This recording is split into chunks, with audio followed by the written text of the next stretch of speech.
what the Tinubu regime is doing at the federal level is what they used to do in Lagos. There's a difference between taxation and extortion. What they want to start doing now is extortion. And when it gets to that level, trust me, there will be a different level of resistance, especially when you are taking for the poor that you give nothing to.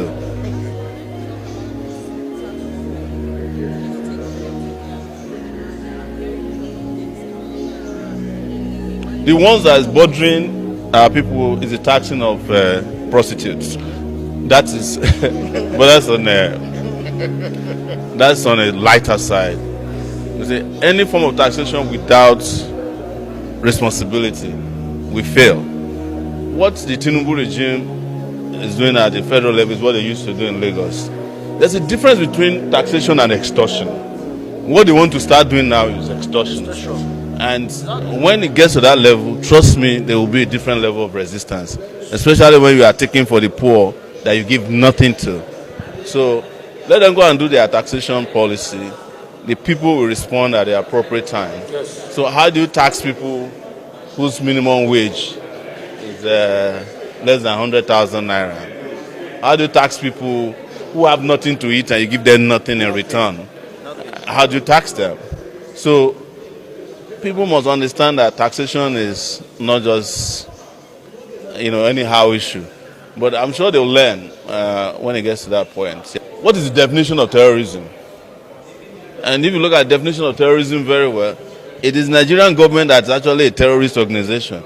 If you doubt me, go and ask the judge in Canada who ruled that the APC and PDP are terrorist organizations, including Nigerian police, was ruled as a terrorist organization. So what else can I tell you?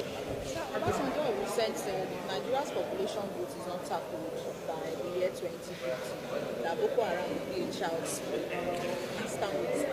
Obasanjo has no leg to stand on when we talk about population. How many kids does Obasanjo have? He has a kid almost the size of a city. But that's not the issue.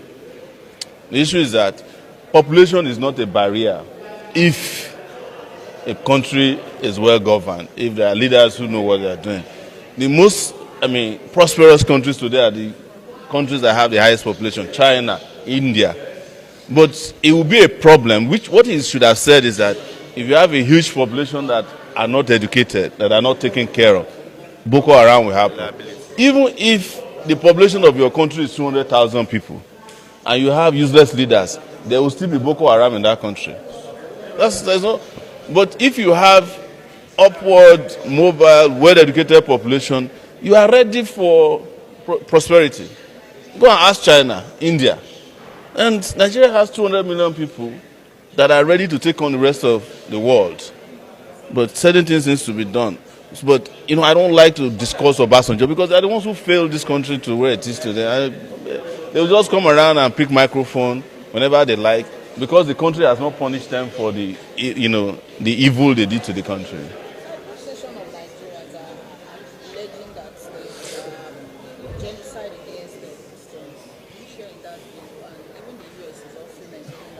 There's genocide against the poor in this country.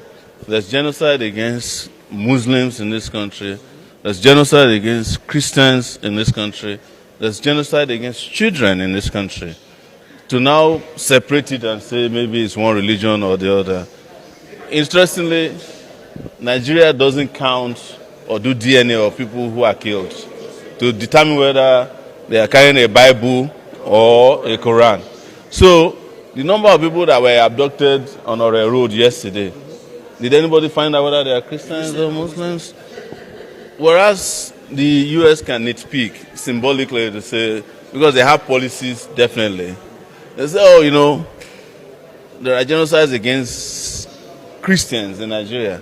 Why is the U.S. not taking the same position in Gaza?